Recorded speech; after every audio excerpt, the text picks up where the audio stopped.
Hello guys, welcome to Pakistani real reaction. तो कैसे हैं आप सब? उम्मीद है आप सब बढ़िया होंगे। यार बहुत टाइम हो गया हमारा चंद्रयान का कोई अता पता हमारे सामने नहीं आ रहा लेकिन था। एकदम से इतनी बड़ी खबर आई है, चंद्रयान जाग गया। चांद पर फिर से जैसे ही धूप पड़ी तो चंद्रयान 3 जाग उठा है।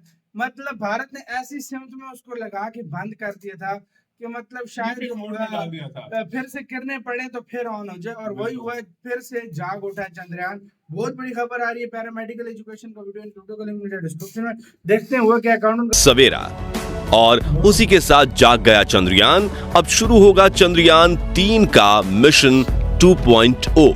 इसरो ने एक बार फिर साबित किया कि क्यों उसे दुनिया की सबसे एडवांस स्पेस एजेंसी कहा जाता है। और अब आगे इसरो क्या करेगा, ये जानकर आप हैरान रह जाएंगे।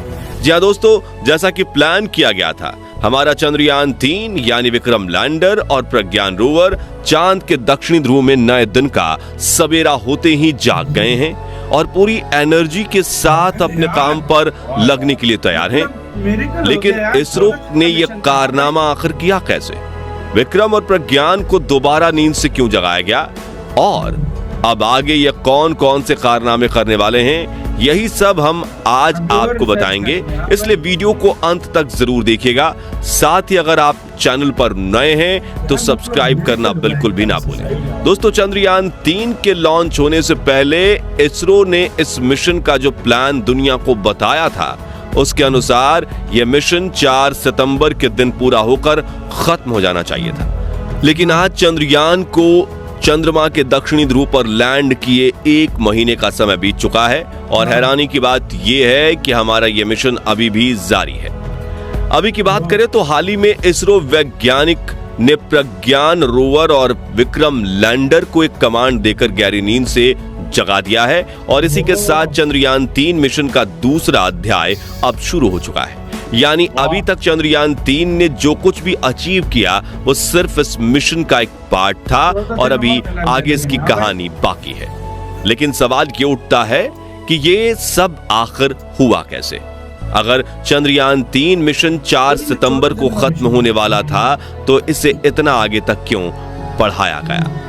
चलिए इसके बारे में आपको थोड़े डिटेल्स में समझाते हैं। बात दरअसल ये है कि जब ये मिशन प्लान किया जा रहा था तब इसरो वैज्ञानिकों के लिए सबसे बड़ा टारगेट था चांद के दक्षिणी ध्रुव पर लैंड करना, क्योंकि एक तो इसरो चांद पर सॉफ्ट लैंडिंग करने वाली स्पेस की सबसे बड़ी एजेंसी होने वाली थी और दूसरा कि अभी तक दुनिया का कोई भी देश चांद के इस हिस्से में सफल लैंडिंग नहीं कर पाया था।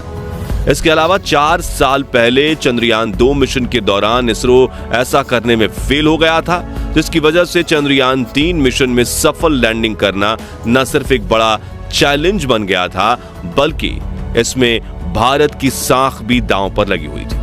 क्योंकि अगर इस बार भी इसरो चांद पर नहीं उतर पाता तो स्पेस एक्सप्लोरेशन के फील्ड में भारत का काफी नाम खराब होता और पाकिस्तान व चीन जैसे देशों को हमारा मजाक बनाने का मौका मिलता। यानी कुल मिलाकर इस मिशन में चांद पर सिर्फ सॉफ्ट लैंडिंग करना ही भारत के लिए बहुत बड़ी अचीवमेंट होती। इसलिए इसरो का पूरा ध्यान बस इस सॉफ्ट लैंडिंग पर था। फिर चाहे लैंड होने के बाद मिशन कितने भी दिन चले, ये उनके लिए कोई ज्यादा बड़ी चिंता की बात नहीं थी। इसी वजह से हमारे वैज्ञानिकों ने सोचा कि चांद पर लैंड करने के बाद वो मिशन की अवधि 14 दिन या 1 लूनर डे रख देते हैं, क्योंकि इतना समय भी रिसर्च के लिए काफी होगा। साथ ही उन्हें उम्मीद थी कि प्रज्ञान और विक्रम चांद पर जाने के बाद कम से कम 14 दिन तो सरवाइव कर ही लेंगे।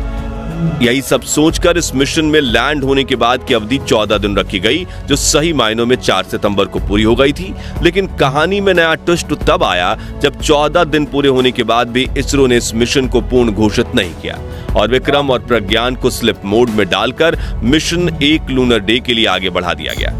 असल में इसका कारण ये था कि हमारे वैज्ञानिकों ने जितना सोचा था ये मिशन उससे कहीं ज्यादा बेहतर तरीके से कामयाब हुआ।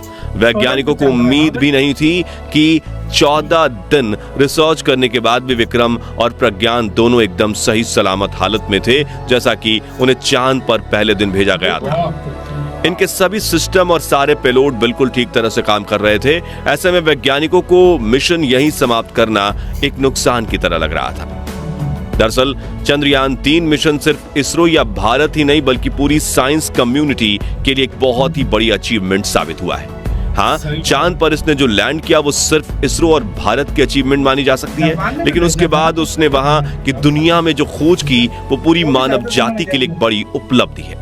आपको बता दें कि 14 दिनों तक अपने रिसर्च और खोजबीन करने के दौरान चंद्रयान 3 ने चांद पर कई सारे महत्वपूर्ण तत्वों की खोज की थी, जिसमें सल्फर, ऑक्सीजन भी शामिल, जबकि इससे पहले दुनिया की कोई भी स्पेस एजेंसी चांद पर इन तत्वों को खोज नहीं पाई थी। सल्फर की बात करें तो ये अपने आप में एक बहुत बड़ी खोज है, क्योंकि इसकी मदद से हम चांद के इतिहास, जैसे इसका जन्म कैसे हुआ और ये इस रूप में कैसे आया जैसा हम इसे आज देखते हैं, इन सब चीजों का पता लगा सकते हैं। और इससे चांद के उन गहरे रहस्यों से भी पर्दा हटेगा जिनका जवाब अभी तक हम खोज नहीं पाए हैं। इसके अलावा चांद पर ऑक्सीजन का मिलना भी एक बड़ी कामयाबी है।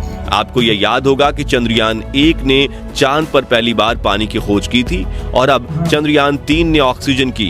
यह खोज कहीं ना कहीं चांद पर जीवन बसाने और भविष्य में इसे अपने स्पेस कॉलोनी बनाने की दिशा में हम इंसानों के लिए बहुत बड़ी उपलब्धि है। सल्फर और ऑक्सीजन के अलावा चंद्रयान 3 ने चांद के सतह और उसके वायुमंडल में और भी बहुत से तत्वों की खोज की, जिनमें एल्यूमिनियम, कैल्शियम, आयरन, क्रोमियम और टाइटेनियम का नाम शामिल है।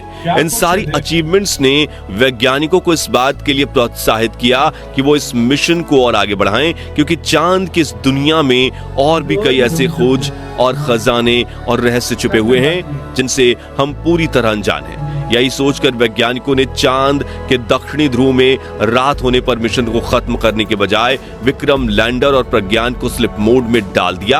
आपको बता दें कि विक्रम लैंडर को 4 सितंबर के दिन स्लिप मोड में डाला गया, तो वहीं प्रज्ञान को इससे 2 दिन पहले यानी 2 सितंबर को गहरी नींद में सुलाया गया था। इसका कारण यह था कि वैज्ञानिकों ने प्रज्ञान को मिशन का जो असाइनमेंट सौंपा था वो उसने 2 दिन पहले ही निपटा दिया था। वैज्ञानिकों को मालूम था कि चांद के इस हिस्से में अगला सूरज 22 सितंबर को निकलने वाला है, इसलिए उन्होंने विक्रम लैंडर को 18 दिन और प्रज्ञान रोवर को 20 दिनों के स्लिप मोड में डाला था। फिर 22 सितंबर के दिन जैसे ही सूरज निकला, वैज्ञानिकों ने एक बटन दबाकर प्रज्ञान और विक्रम दोनों को नींद से जगा दिया। अब आप में से काफी लोग ये सोच रहे होंगे कि अगर प्रज्ञान और विक्रम दोनों स्लिप मोड में थे तो इसरो वैज्ञानिकों ने उन्हें कमांड कैसे दी। असल में दोस्तों, वैज्ञानिकों ने इन्हें स्लिप मोड में डालते समय जानबूझकर इनके रिसीवर को ऑन रहने दिया था।